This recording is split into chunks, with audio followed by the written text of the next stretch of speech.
Downsizing. Whether the word fills you with a sense of dread or leaves you with a feeling of freedom, today we're going to talk about how to get it done. My clients tend to downsize for one of two reasons. One, they want or need a smaller, more affordable house, or two, they fall into an older age group. In 2020, 55% of home sellers were 55 and older. Those clients often downsize to move into a smaller house or apartment, maybe into a retirement community or assisted living, and sometimes into a multi-generational situation with family. One thing is certain, downsizing does require a plan. Today I'm talking with Amy Payne, a certified professional organizer and the owner of Lasting Order, a professional organizing and productivity consulting firm. We talked last year about moving in general, all of the tips and tricks to make that a little easier, and today we're going to hear some great ideas for downsizing. Thanks so much for joining me today, Amy. We're going to talk about downsizing, and I think when people think about downsizing, it's really overwhelming. So where does somebody get started? Ooh, downsizing, that's always a fun project, right? You've lived 30, 40, 50 years in the same house, and all of a sudden you decide you would like a simpler life. And then what do you do with all of that stuff that you've accumulated? There was a meme on social media that talked about how you spend the first 2/3 of your life acquiring stuff and the last third of your life getting rid of it all. So it's kind of sad. But at the same time, I like to think of it as a great opportunity. It's an opportunity to really focus in on the things that you really care about.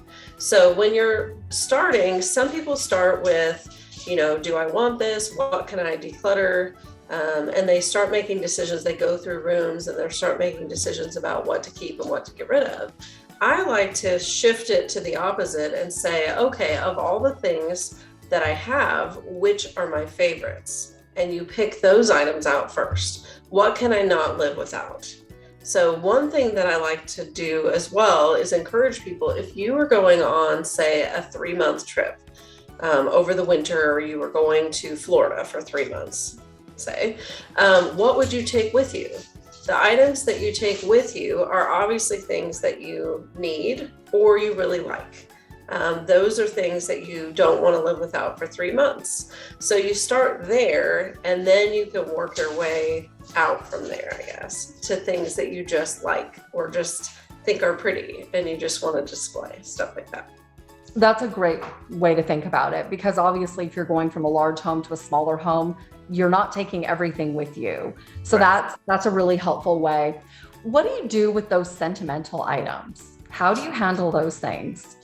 Sentimental items are tough. I just went through that with my parents. My mom has some furniture from, relatives of years gone by, and it's really tough. So what I suggest, first of all, is if it's a piece of furniture, try to find a function for it.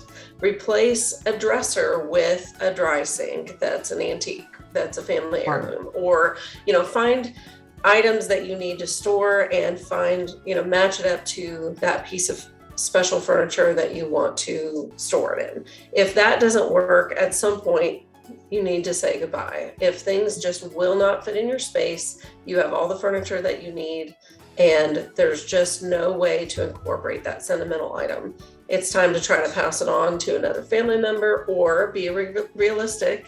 They may not want it. You could let it go. Collections of sentimental items are a whole other story.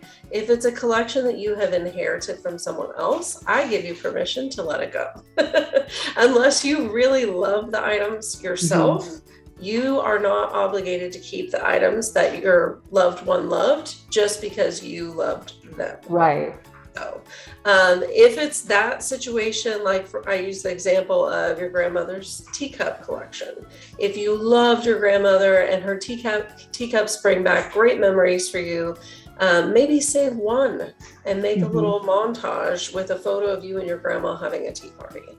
But don't keep all 40 teacups just because grandma loved them. So Right. So my great uncle had a collection of mice figurines. And I think it started by accident. He got maybe one or two, and then everyone assumed you love and collect mice. And so by the time he was 75, he probably had hundreds and hundreds of mice. Nice. They were gone when they downsized. But one of the tips I've heard is to take a photo of a collection like that, because obviously they weren't taking that with them to the retirement home. Right. But for all of us, we have really significant memories of that mouse collection. And I would love to see a picture now of it. So a photo, I've heard, is a great way also to capture those collections. Right. Or just like in his situation, it was his own collection. He could have offered the different mice. If each family member had one little mouse that might remind them of him, and then he could have kept his favorite one or two instead of the whole thing. Keep a representation of, and then like you said, a photo is great too. Then you can remember all the things without keeping all the things. Without taking up all the space. Yes. Yeah. So what do you recommend people do with those items that they're going to get rid of? Buy, sell, donate, not buy. Sell, donate. Yeah. I think it really depends on what it is and what it's worth. What the sentimental value is would depend on whether you're going to try to give it to a family member or not. And again, sentimental to them, not sentimental to you necessarily. And then if it has value, we do recommend consignment or auctions. If it has really not a lot of value, just let it go. A lot of people spend so much time trying to figure out who can get the best use out of this item that it just piles up in their house. And they have, oh, here's a pile of this, a pile of that, a pile of this. Just let it go. Sometimes I ask my clients to release their need to know who the end user is going to be temporarily while they're in the downsizing process. And then once the house is cleaned out, in the future, you can go back to that when you declutter. But for now, focus on the goal. The goal is potentially moving. The goal is downsizing. And so you have to really hone in on that goal. Set a timeline, deadline, get yourself moving so that you can get the project done. That's a smart tip, to set a deadline, because I do think sometimes when you have a huge project like downsizing ahead of you, it's easy to get caught up and so overwhelmed by it. I like the idea of setting a deadline. Even if you don't have a deadline for actual moving, set a deadline for each space that you're decluttering. We recommend strategically, going through the house, like room by room, closet by closet, drawer by drawer, dresser by dresser. And so give yourself a deadline of, by this Friday, I'm going to have this dresser cleaned out. Or by the end of October, I'm going to have the whole kitchen decluttered and downsized. So giving yourself little deadlines along the way helps keep you on track. A super organized person might even plot that out on a calendar. I'm just saying. Yeah. Both of us are very type A, and I think we would absolutely have that plotted out. Do you recommend getting family involved with downsizing? No. No. Interesting. I hate to say that. I think that it depends on the family. It depends on your family relationships. The last thing you need when you're going through a lifetime full of stuff is for someone in your family to guilt you into keeping something or getting rid of something that you don't want to. Personally, I feel like it's okay to get them involved a little bit in the questions of like, is there anything here you would want? Or here's the items I don't want. Feel free to pick from those. But when it comes to the day-to-day decision making, I find it causes a lot of stress in families and a lot of strife to go through every item together. It just can cause a lot of problems. Right. Where it gets tricky, and I have a friend dealing with this right now, is when you have a parent who has to downsize but doesn't necessarily want to, and is not doing the decluttering on her own. So how do you motivate somebody to do something that you know they need to do? Hire a professional organizer to be that neutral. That's a great idea. I mean, really, you need somebody that's that neutral third party that can come in, that's not emotional about it at all. And all they're trying to help the client meet the goals. They're not trying to push their agenda.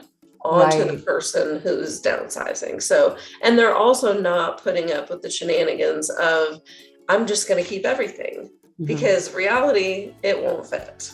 So Right. it's kind of that negotiating and helping each of the family members through this process, but getting the project done. The Right. ultimate goal is get the project done, make the client happy, get the project done. So that's how we approach it anyway. Definitely a great place to use a professional organizer, because I think you're right. There is so much emotion for every party tied into downsizing, especially when it comes to seniors. And so that's a great idea. Right. So one thing about downsizing that I've heard people talk about is not downsizing per se. They downsize the house, but they throw a pile of stuff in storage. Good idea, bad idea? I think it's a bad idea, personally. I feel like storage units are, they have a purpose. I don't want to say they shouldn't exist, but we should not be building them in mass droves. I'm not sure what it's like where you are, but here they're just building Everywhere. storage Yeah. units. Personally, I think it's great if you are in transition, or maybe you have a vehicle or a boat, or something that won't fit at your space, but you actually use it. The danger of storage is you put things in, you forget that it's there, or it's not organized, so it's there, but you can't get to it. I went to a storage unit the other day that was piled literally floor to ceiling, front to back. There is no way on earth they could remember everything that's in there or even access what's in it. So if you're going to have a storage unit, it needs to have shelving, bins, be labeled, organized, maybe even inventoried, so that you can look in your little book at home and go, okay, Christmas is in green tote 1, 2, and 3. I understand, like, if you're moving to some kind of retirement living and things like Christmas storage won't fit, and you are just huge on Christmas and you love to decorate, okay, that may be a scenario in which a storage unit would be okay for very few items. But if you are just not using it, let it go. It's not worth the money. It's not worth the mental strain of knowing I have these items hanging over my head still in storage. I'm paying for it every month, or, oh my gosh, the storage unit's a mess and it's just this secondary project hanging over your head. It's not worth it. Just and if you're able to put it in storage, then it's probably not something that is overly important to you on a day-to-day basis anyway. So right. Except for in transition or extreme circumstance. Right. So, I won't say never, but I'll say pretty much never. Almost never. Yeah. Almost never. Okay, so we've talked a lot about the physical aspect of downsizing, but there's a huge emotional element to it as well. Do you have any tips for people who are saying goodbye to a family home that they might have been in forever? What about the emotional aspect of downsizing? It can be extremely difficult. I hear time and time again, oh, this is the home I brought my babies home in. This is where I raised my family. And you have so many memories tied around physical spaces. Things that you see, hear, and smell can trigger memories. And so I think that it really does cause a lot of emotional upheaval when you're leaving spaces like that, especially if you're leaving town. You might be leaving relationships behind as well.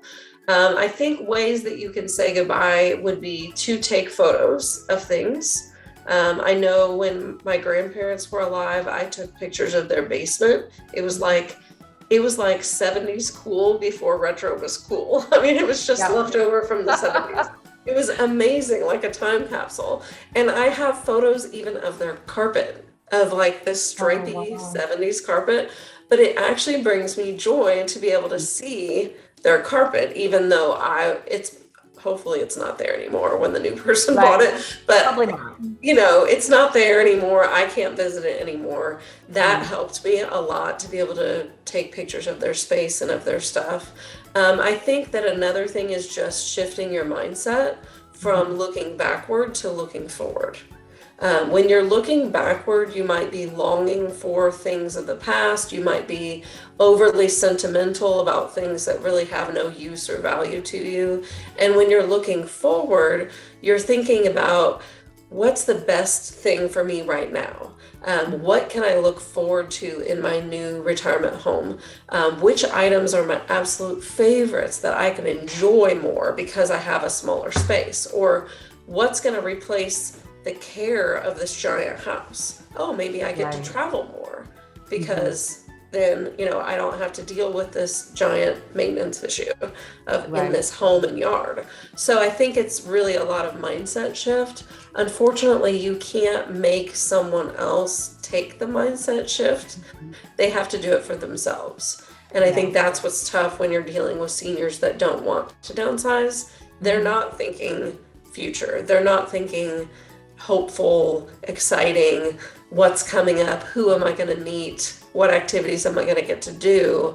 They're totally clinging on to the past, and it can be a real challenge. So I think, in a really, really tough situation, maybe getting a therapist involved isn't a bad idea, just to help them. It really is like a grief process to let go of things and to let go of your home that you've spent a lot of years in. And so I think maybe working with a therapist or a grief coach could help through that process as well. Yeah, great idea. Well, this has been super helpful. I know you are not located in Dallas where I am, but do you offer virtual services? I do. We work with clients via Zoom, just like this, and help them make decisions about what to keep, what to get rid of, where to store things, how to get through that process. And then we also help with coordinating services or organizing the move in general. So. Perfect. Well, thanks so much for talking with me today. Amy's information will all be listed in the description below. And so if you want to talk to her or get a consultation, arrange virtual services, you can find all of that below. Thanks so much for talking with me today. You're welcome. Thank you for having me.